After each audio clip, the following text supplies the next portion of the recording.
Chennai Taramani Tidel Park signal அருகே சாலையில் ஏற்பட்ட பள்ளத்தில் கார் கவிழ்ந்து விபத்துக்குள்ளானதால் கடும் போக்குவரத்து நெரிசல் நிலவுகிறது.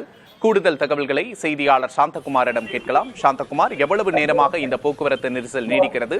சரி செய்ய முயற்சிகள் நடக்கிறதா? கூடுதல் விவரம். சென்னை OMR சாலை டைடல் பார்க் சந்திப்பு, அதாவது டைடல் பார்க் சந்திப்புல மாலை கிட்டத்தட்ட ஒரு 5:30 மணி அளவில் ஒரு கார் ஒன்று பயணித்திருக்கிறது. இந்த கார் பயணித்துக் கொண்டிருந்த போது சாலையில் திடீரென ஏற்பட்ட பள்ளத்தில் அந்த கார் அப்படியே உள்ளே முழுவதுமாக அந்த பள்ளத்தில் சென்று விட்டது. இந்த பள்ளம் கிட்டத்தட்ட 10 அடி ஆழத்திற்கும் 15 அடி அகலத்திற்கும் இந்த பள்ளம் ஏற்பட்டிருக்கிறது. இந்த பள்ளத்தின் காரணமாக அதிகப்படியான மக்கள் இந்த சுற்றி வேடிக்கை பார்த்ததன் காரணமாக கடுமையான ஒரு போக்குவரத்து நெரிசல் ஏற்பட்டது.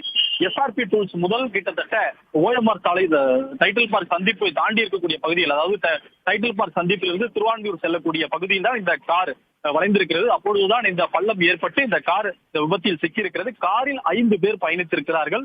ஓட்டுநர், ஒரு கை குழந்தை, பெண்கள் உட்பட 5 பேர் பயணம் செய்திருக்கிறார்கள். இந்த பயணிகளோடு கார் இந்த பள்ளத்தில் விழுந்திருக்கிறது. இந்த பதைவதைக்கக்கூடிய காட்சிகளை பார்த்து அருகில் இருக்கக்கூடியவர்கள் காவல்துறையில் தெரிவித்தவுடன் காவல்துறையினர் மீட்பு வாகனம் கொண்டு வந்து இந்த காரை மீட்கும் முயற்சியில் ஈடுபட்டு கிட்டத்தட்ட அரை மணி நேரத்திற்கும் மேலாக போராடி இந்த காரை மீட்டனர். காரில் இருந்த ஓட்டுநருக்கு காயம் ஏற்பட்டிருக்கிறது.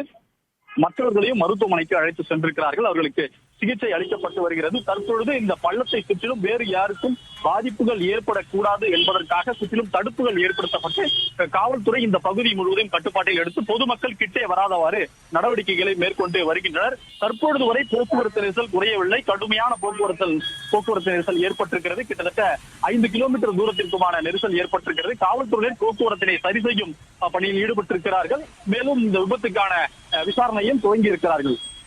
கூடுதல் விவரங்களுக்கு நன்றி சாந்தகுமார்.